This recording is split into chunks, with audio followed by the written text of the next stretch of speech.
Pakistani establishment کے ہاتھوں پہلے بننے اور پھر مٹنے والے مہاجر قومی موومنٹ کے بانی الطاف حسین 17 ستمبر سن 1953 کو کراچی میں پیدا ہوئے۔ انہوں نے ابتدائی تعلیم کمپریہنسو ہائی اسکول عزیز آباد سے مکمل کی۔ سن 1970-71 کے درمیان الطاف حسین نے فوجی تربیت کا کورس کرنے کے لیے نیشنل سروس کیڈٹ اسکیم میں شمولیت اختیار کی، لیکن بہت کم لوگ جانتے ہیں کہ اس فوجی تربیت کے فوراً بعد وہ خود بھی پاک فوج کی بلوچ ریجمنٹ میں شامل ہو گیا۔ سن 1974 میں میڈیکل کالج میں داخلہ نہ ملنے کے بعد الطاف حسین نے اسلامیہ سائنس کالج سے مائکرو بایولوجی میں BSc کی، پھر کراچی یونیورسٹی کے شعبہ فارمیسی میں داخلہ لیا، جہاں 11 جون سن 1978 کو الطاف حسین اور اس کے ساتھیوں نے آل پاکستان مہاجر اسٹوڈنٹس آرگنائزیشن یا APMSO قائم کی۔ کئی برس تک الطاف حسین اور اس کی نومولود تنظیم کو تعلیمی اداروں میں جماعت اسلامی کی طلباء تنظیم اسلامی جمعیت طلباء کی مخالفت کا سامنا رہا۔ جب جمعیت کے تھنڈر اسکواڈ نامی مسلح بازو نے یونیورسٹی سمیت قریباً تمام تعلیمی اداروں میں ان کا داخلہ بند کر دیا تو الطاف حسین نے موقف اپنایا کہ ہم جمعیت کا مقابلہ نہیں کر سکتے، کیونکہ ان کے پیچھے جنرل ضیاء الحق ہے، یعنی جماعتیوں کے ساتھ ریاست کی طاقت ہے۔ تاہم پھر ضیاء الحق نے سندھ خصوصاً کراچی میں پیپلز پارٹی کو پیچھے دھکیلنے کے لیے الطاف حسین کے سر پر دست شفقت رکھنے کا فیصلہ کیا۔ شہری سندھ کے احساس محرومی اور مایوسی اور پرکشش نعروں کے سہارے ضیاء جنتا کی سرپرستی میں الطاف نے آگے بڑھنے کا سفر جاری رکھا۔ ضیاء دور میں بلدیاتی انتخابات کے موقع پر نمائندگی سے محروم عام لوگوں کو MQM کے ذریعے اپنی سیاسی نمائندگی کی امید نظر آنے لگی۔ ضیاء نے بھی پیپلز پارٹی کو ٹھکانے لگانے کے لیے جماعت اسلامی کی جگہ مہاجروں کو آگے لانے کا فیصلہ کر لیا۔ MQM نے اس ماحول کا فائدہ اٹھایا اور 8 اگست سن 1986 کو نشتر پارک میں ایک بڑا جلسہ کر کے طاقت کے مظاہرے کا فیصلہ کیا۔ گلی محلوں میں جلسوں اور مظاہروں کے ذریعے نشتر پارک جلسے کی زبردست تشہیر کی گئی۔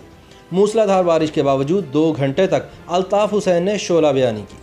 کہتے ہیں کہ نشتر پارک جلسے کی کامیابی نے الطاف حسین کے لیے سن 1987 کے بلدیاتی انتخابات میں کامیابی کی ایسی راہ ہموار کی جس کا اندازہ تو شاید خود الطاف حسین اور اس کی تنظیم کو بھی نہیں رہا ہوگا۔ ان انتخابات میں فقید المثال کامیابی کے نتیجے میں مہاجر قومی موومنٹ نے تقریباً تمام نشستیں حاصل کیں اور ڈاکٹر فاروق ستار MQM کے پہلے میئر کراچی منتخب ہوئے۔ سن 1988 میں جب بہت طویل عرصے کے بعد ملک میں جماعتی بنیادوں پر عام انتخابات ہوئے تو شہری سندھ پورا MQM اور دیہی سندھ مکمل طور پر پیپلز پارٹی کی جھولی میں آ گرا اور دونوں جماعتوں نے مل کر صوبائی اور وفاقی حکومتیں تشکیل دیں۔ مقبولیت کی اس انتہا پر الطاف حسین کی MQM بلا شرکت غیر کراچی کے سیاسی، بلدیاتی، انتظامی اور مالی معاملات کی مالک بن گئی، مگر یہ سیاسی اتحاد سن 1989 میں ہی ختم ہو گیا۔ اس سے قبل 17 اگست سن 1988 کو طیارے کے حادثے میں جنرل ضیاء الحق کی ہلاکت کے بعد کراچی سے تعلق رکھنے والے جنرل اسلم بیگ مرزا فوج کے سربراہ بنے، مگر نو منتخب وزیر اعظم اور پیپلز پارٹی کی سربراہ بے نظیر بھٹو سے ان کے تعلقات کبھی بہتر دکھائی نہیں دیے۔ اسلم بیگ کے زمانے میں بے نظیر الطاف حسین کی حمایت سے محروم ہیں اور پھر اکتوبر سن 1989 میں ایوان میں عدم اعتماد کی تحریک سے مشکل بچنے والی ان کی حکومت اگست سن 1990 میں صدر غلام اسحاق خان نے برطرف کر دی۔ بے نظیر نے اس کا ذمہ دار فوجی اسٹیبلشمنٹ اور خاص طور پر خفیہ اداروں اور جنرل اسلم بیگ کو قرار دیا اور یہ موقف اختیار کیا کہ جنرل بیگ نے سیاسی قوتوں کو استعمال کر کے پیسے اور طاقت کے بل پر ان کی حکومت ختم کروائی۔ MQM حقیقی کے سربراہ آفاق احمد کے بقول سن 1989 میں جنرل اسلم بیگ نے مہران بینک سکینڈل والے یونس حبیب کے گھر الطاف حسین، یوسف ایڈوکیٹ اور مجھ سے ملاقات میں کہا کہ بھائی قومی دھارے کی سیاست کیجئے، اب آپ لسانی سیاست کو خیر بات کہہ دیجئے، آپ ہی کا آگے مستقبل ہے۔ جنرل بیگ کی اس بات پر الطاف حسین نے رسماً کہا کہ جناب ہمارے پاس اتنے وسائل نہیں۔ اسلم بیگ نے یونس حبیب سے کہا اور یونس حبیب نے فوراً الطاف حسین کو تگڑی رقم تھما دی۔ آفاق احمد کے بقول مہاجر کاز چھوڑ کر قومی دھارے کی سیاست کے لیے رضامندی ظاہر کرنے کی وجہ سے الطاف کے ساتھ اس کا پہلی بار اختلاف ہوا۔ تجزیہ کاروں کی رائے ہے کہ فوجی قیادت اور اسٹیبلشمنٹ پیپلز پارٹی کے مقابلے پر اپنے حامیوں پر مشتمل حزب اختلاف کا بلاک قائم رکھنا چاہتی تھی۔ جنرل بیگ کے زمانے میں ہی پیپلز پارٹی کے سابق رہنما غلام مصطفیٰ جتوئی اور دیگر کو ملا کر متحدہ اپوزیشن پارٹی بنوائی گئی۔ ملک بھر میں اس کے جلسے ہوئے اور کراچی میں تو شاہراہ قائدین پر بہت ہی بڑا جلسہ ہوا جس میں الطاف حسین کا جادو بھی بولتا دکھائی دیا۔ بعد میں جتوئی صاحب نے تسلیم کیا کہ جنرل اسلم بیگ دراصل صدر بننا چاہتے تھے اور جتوئی صاحب کو تاثر تھا کہ وہ وزیر اعظم ہوں گے۔ جب صدر غلام اسحاق خان نے جنرل اسلم بیگ کو بطور آرمی چیف مدت ملازمت میں توسیع نہیں دی تو فوجی قیادت تبدیل ہوئی اور جنرل آصف نواز جنجوعہ آرمی چیف بن گئے۔ اس وقت تک اپنی پارلیمانی طاقت کے بل پر کھڑی الطاف حسین کی MQM کو اپنی سیاسی اہمیت اور طاقت کا اندازہ تو ہو چکا تھا، مگر اس کا اصل منبع یعنی فوجی اسٹیبلشمنٹ کی طاقت کا اندازہ لگانے میں شاید کہیں بھول ہو گئی۔ الطاف حسین اور MQM نے علاقائی کنٹرول کی پالیسی اپنا لی۔ طاقت کے بل پر علاقوں کو اپنی گرفت میں رکھنے کی کوششوں میں MQM سے کئی فاش غلطیاں ہوں۔ ان میں فوج کے میجر کلیم کو لانڈھی میں اغوا کرنے کی غلطی بھی شامل تھی۔ الطاف اس قدر اوقات سے باہر ہو گیا تھا کہ ایک بار اسے آرمی چیف جنرل آصف نواز جنجوعہ کی فون کال آئی تو الطاف نے خود بات کرنے کی بجائے عمران فاروق سے کہا کہ تم بات کر لو۔ جب عمران فاروق نے جنرل آصف نواز جنجوعہ کو بتایا کہ الطاف بھائی مصروف ہیں، آپ مجھے بتائیں، تو جنرل آصف نواز جنجوعہ آگ بگولا ہو گئے اور انہوں نے فون رکھ دیا۔ اکتوبر سن 1990 کے انتخابات ہوئے اور نواز شریف کی قیادت میں مرکز میں اسلامی جمہوری اتحاد نے کامیابی حاصل کی تو الطاف حسین کی MQM نے نواز شریف حکومت میں شمولیت اختیار کر لی۔ پیپلز پارٹی کے کھلے دشمن جام صادق، نواز شریف اور الطاف حسین سن 1990 میں ایک جلسے کے دوران سٹیج پر ایک ساتھ بیٹھے نظر آئے۔ سیاسی طاقت کے بل پر MQM اس وقت تک اتنی مضبوط ہو چکی تھی کہ شہر اور پولیس جیسے ریاستی اداروں کا کنٹرول سنبھالنے کی کوششیں بھی کی جانے لگیں اور بلدیہ سندھ حکومت کے معاملات میں الجھنے کے ساتھ ساتھ دیگر اداروں سے بھی دانستہ یا غیر دانستہ مٹ بھیڑ کی نوبت آنے لگی۔ پولیس، عدالتی نظام اور شہریوں کی جانب سے اس سب پر ہلکی پھلکی موسیقی بھی شروع ہو چکی تھی۔ کئی MQM رہنماؤں کا دعویٰ ہے کہ ایسی شکایات بڑھنے پر تنظیمی نظم و ضبط حرکت میں آیا اور مقامی اور علاقائی تبدیلیوں کا آغاز ہوا۔ اسی کوشش کے دوران اس وقت کے انتہائی بااثر دونوں مرکزی جوائنٹ سیکریٹریز آفتاب احمد اور عامر خان کو بھی تبدیل کیا گیا۔ سن 1991 میں آفاق احمد اور عامر خان کو جماعت سے خارج کر کے سارا تنظیمی ڈھانچہ توڑ دیا گیا اور سینکڑوں کارکنان کی رکنیت معطل کر دی گئی۔ MQM سے نکالے جانے والے یہ دونوں رہنما اور ان کے کئی حامی یا تنظیمی کارکنان و عہدیدار شہر سے چلے گئے یا روپوش ہو گئے۔ یہ MQM میں تب تک کی سب سے بڑی بغاوت تھی۔ MQM میں جرائم پیشہ عناصر کے در آنے کی ایسی ہی اطلاعات پر جنرل آصف نواز جنجوعہ کی قیادت میں فوجی اسٹیبلشمنٹ نے نواز شریف حکومت کو کارروائی کے لیے فوجی آپریشن کا مشورہ دیا، جو بعد میں آپریشن کلین اپ کے نام سے جاری رہا۔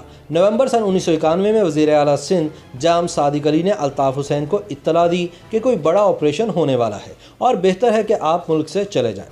جام صادق کے مشورے پر الطاف حسین لندن بھاگ گیا۔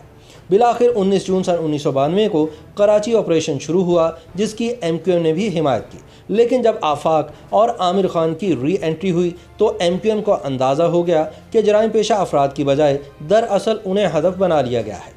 اس وقت معاملے نے دوسرا رخ اختیار کیا اور واضح طور پر یہ نظر آ رہا تھا کہ آفاق اور عامر کی قیادت میں بننے والی نئی جماعت MQM حقیقی کو خفیہ اداروں کی پشپناہی حاصل ہے۔